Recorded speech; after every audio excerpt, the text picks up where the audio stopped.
How's it going, YouTube? We're back once again with a deck profile. It's been a while, but we're going to be getting straight into it pretty much. We've got two deck profiles for you today. One that's going to be the cheaper version from your leftovers from the RagnaLord starter deck if you did buy more than one in order to get the extra tamers and just to fill out this deck, because I definitely feel like you need to buy multiples to get the RagnaLoardmon stuff.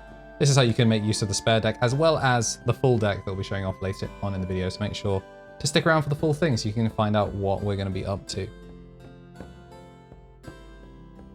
Videos of this deck profile or of the deck in action will be coming out sooner rather than later. Now, this can actually be played locally, but across both decks, you are going to be using Sakutamon as your only egg.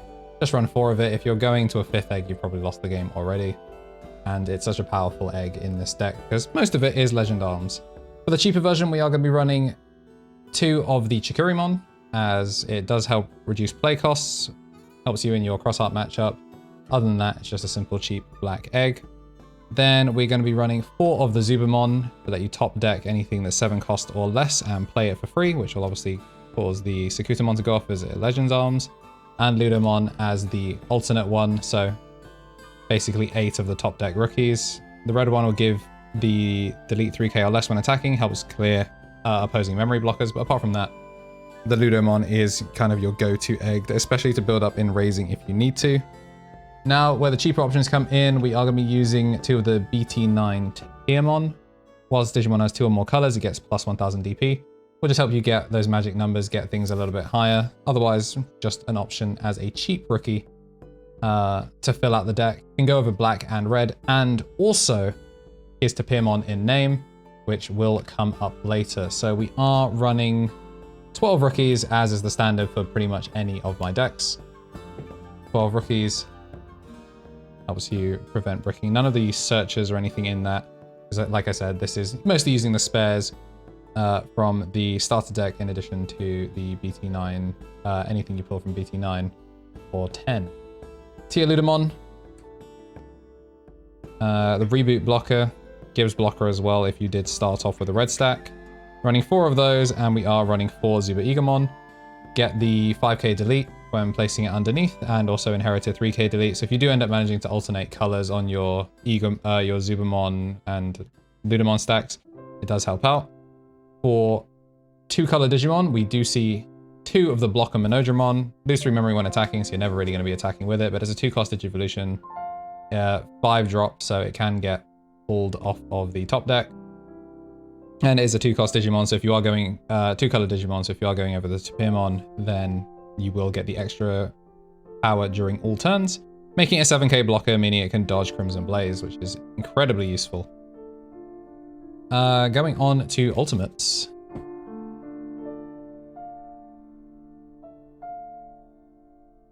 We will see 1, 2, 3, 4 of the Raiji Ludamon. Pretty much your go-to target when top decking things, because it is that 7 drop. Unaffected by, well, can't be deleted by opponent's effects, and gives you the option to DNA Digivolve in the sources. Just a useful body to get on the field that can't really get cleared that easily. And we're going to be running 3 of the Nightmon that come in the starter deck. You'll have plenty of these if you bought 2 of the starters, so this was just a 2-color card that would help proc the Tiamon and is a target that can be brought off of the top deck. Megadramon fills out our ultimate lineup. When Digivolving, pop a 3-cost tamer, 3 or less cost tamer. I don't believe the Dragonkin or Machine Inheritable comes up, but if you can change your top end, maybe you have Black or Greymon or something like that, you can help proc that more often to start getting rid of those pesky 3-cost tamers, especially like the Taiki, helps you in your cross-heart matchup. But also just any other tamers like Security Control, the 2-cost Mimis, things like that. Getting dropped by the Megadramon. It's an expensive 4-cost evolution, but it is what it is. Then the Megas, we are going to be running 4 Braiwe Ludramon, as it being able to stop itself from being bounced is incredibly useful. And in the sources, you can stop your RagnaLoardmon from being affected by any of your opponent's Digimon. And just a 1 of Durandamon, which definitely is on the lighter side. This deck is mostly running a black base, and you kind of just sit there and stall with Braiwe Ludramon whilst you look for your pieces. Durandamon helps you get that aggression going, but it is going to be accompanied by one of Marsmon. This one was just a card that we had from BT8. The fact that it can attack unsuspended Digimon without having to use the raid helps you control the board a little bit better, and if you are managing to get any other buffs from it, then it can be useful. Marsmon, a cool little tech for a 3-cost Digivolution. And then we are running 2 of the starter deck RagnaLoardmon for your DNA Digivolution, but more often than not, I think you are going to end up going over this one as just a 6-cost, which does sting, but it's a powerful card in its own right and can definitely win you games even without going for the DNA. So that is our Megas, our 6s and 7s. And then we do have 4 Legend Arms Alliance to help you get those Digimon out from your hand if they are clogging up, and it is a nice security bomb. It's kind of clunky to have both colors on the field, but as much as you can, you'll just try and play around having those red sources where you can. 2 Direct Smasher just to give you some removal. If you are having to slow down the game, then being able to delete their highest cost is incredibly useful. 1 Congo for stopping the wide boards. If they choose to go try and play around Direct Smasher, then Congo can help stop them in their tracks. We are going to run 1 of Ultimate Flare to get that D-Digivolve 3. Very difficult to get around that kind of removal, and then also pops any 3-cost wide boards or anything like that. So 1 of Ultimate Flare. Pretty fun stuff. Ultimate Flare and Congo are stuff that I've considered changing the ratios for in the main deck, so throwing it in as a cheap option here was pretty much a no-brainer. And if you do want to play the full cost version of this deck, then it's something you can consider as a tech. Speaking of techs, we are running the 1 of Daigo. If you go into a level 6 Digimon that is black, then it can gain blocker till the end of turn, which can be useful if for some reason your stack doesn't have blocker already. But it's also useful in the Metal Gear matchup because whenever a Digimon unsuspends, you can tap this tamer in order to gain 1 memory. It just makes their memory plays a little bit less efficient and a bit more confusing. And then we're running 2 of Marquis, which is another 3-drop tamer. When played, you can reveal top 3 if you find a Tapirmon, which is why we run the 2 of Tapirmon, and then a 2-color Digimon, you can add them to your hand. And when you would Digivolve into a 2-color black Digimon card, you can suspend the tamer to reduce the cost by 1. So it just makes it a little bit cheaper to get up the line if you are ending up going into something that's not necessarily the Bryway, or like basically none of your level 6s, but your level 5s, your 4s, even the RagnaLoardmon being a 2-color black Digimon, you can make the cost a little bit cheaper with the Marquis. I think Frozen? And then 1 memory tamer. We're just running the Kyoshiro. He's generic enough. If you're at level 5, which hopefully your deck will be more often than not, and you don't have 7 cards in hand, then he's going to be going off basically every turn. Gives us action to blue, but we're not running any blue. Really, just a simple memory tamer that can help you get your plays going and also fix your hand. And now that we sped through that, we can get on to the real meat of the deck, which is the main cards. We are running 4 Sakutomon, as said before, keeping it nice and simple. Don't need to rock the boat, really, when it comes to deciding your eggs. Just stick with the 4 Sakutomon. You're going to have plenty of them. Now, immediate difference is we are running the 4 of the BT3 Ludamon. This one lets you search the top 5 of your deck in order to add a RagnaLord and a card with Legend Arms, which can occasionally get you the 2 targets if you do get the RagnaLord, but more often than not, you're just using it to search whatever piece that you are currently missing. Then, same as before, 4 of the starter deck Ludamon in order to get that top deck going. And we are going to have 3 of the Zubamon, mostly because I don't think that the inheritance is as useful in the matchups I play, but if you do play into more memory blockers, then you will want to probably go up to 4. I'm running 3 in order to make space for 2 Spartamon. Now, I know Spartamon is a controversial pick. Some people don't like it, some people love the card. I find the ability to de-Digivolve 1 can sometimes really just scramble what your opponent's going for. If they've built a stack that's relatively good, they might not be ready to then have to redo a certain piece of the stack, especially if you've gotten the feel from the game that they're missing maybe a level 4 that was maybe the only one they found, or the only level 5 they found because they got stuck in raising for a bit. Being able to de-Digivolve straight back down and just see if they can go back into the stack is always fun. And also it helps you search your pieces if it is in inheritance, because the reveal top 3, add a Legend Arms or Cross Art. It can be super useful. Sometimes a bit of a gamble when you're doing it with the Durandamon stack, because you have to choose which order you're going to do the effect. So you're going to go for the one that plays one or the one that uses this to add to your hand.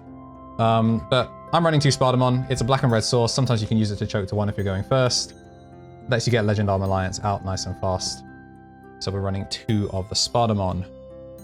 40 Eludamon for the blocker. And just like with the rookies, we're running 3 of the red Super Eagomon. Very, very light on the champion count. Which can be an issue sometimes, but when you're running these searches, it does means that sometimes you're just going to prioritize getting your level 4 via the search. Running 4 of the Jellymon to reduce the cost of black Digimon or Legend Arms by 1, and 4 of the RagnaLoardmon. This is why you do need the 2 of the starter decks in order to get the 4 Jellymon, which is why they're also missing from the other deck profile. These both give the DNA Digivolution at the end of turn, and they do have very different usages. But standard level 5s for RagnaLord, and we're running 3 Bryway and 3 Durandamon. Because, as said before, being able to stop yourself from getting bounced, super useful. You can stay on the field as a sturdy target. And Durandamon is there to keep the pressure on. We're running 1 of Veemon. Unsuspend 2 of your opponent's Digimon and or Tamers, then gain 1 memory back. So even though it's a 5-cost Digivolution, it often comes down for significantly cheaper. And at the end of turn, for every 2 unsuspended Digimon or Tamers they have in play, you can trash the top card of security stack. So if you do end up having to play the card raw or Digivolve over a level 5 that you've left on the field and it's not the ideal stack, the fact that you can still get a trash before DNA Digivolving into the RagnaLoardmon makes it an awesome card if you can get the combo off.